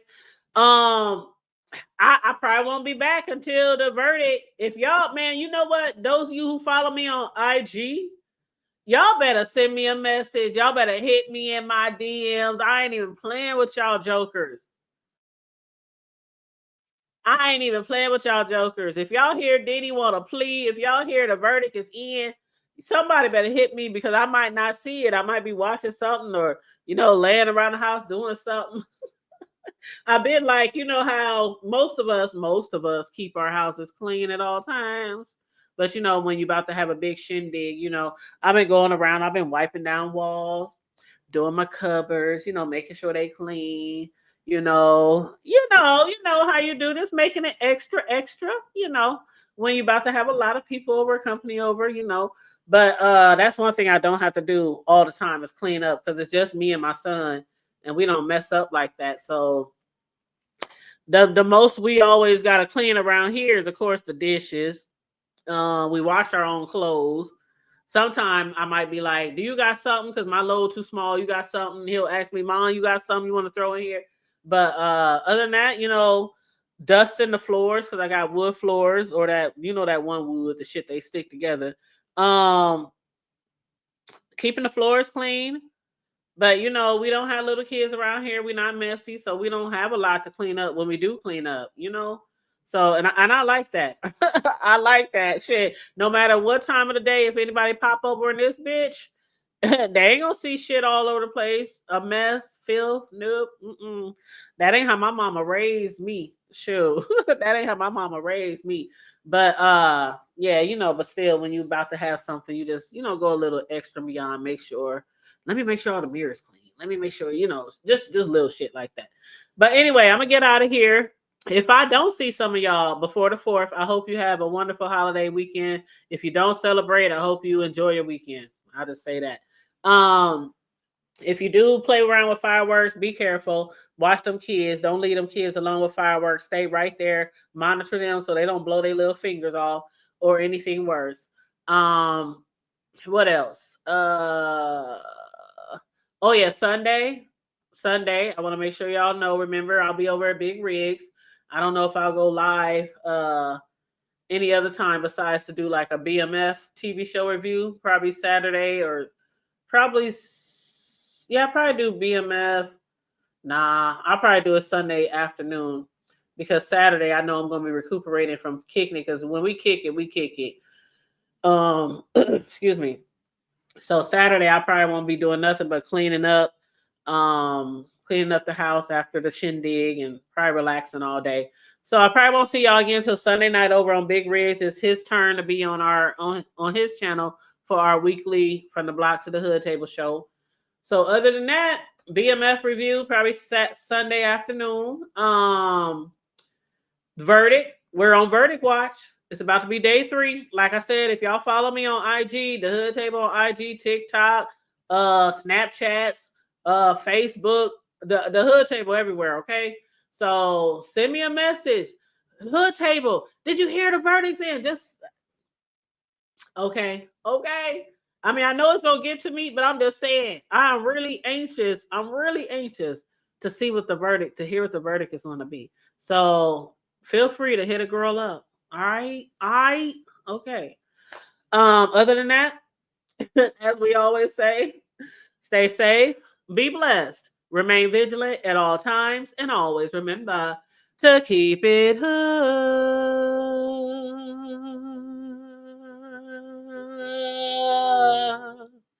I'm just playing with y'all. I'm out. Bye.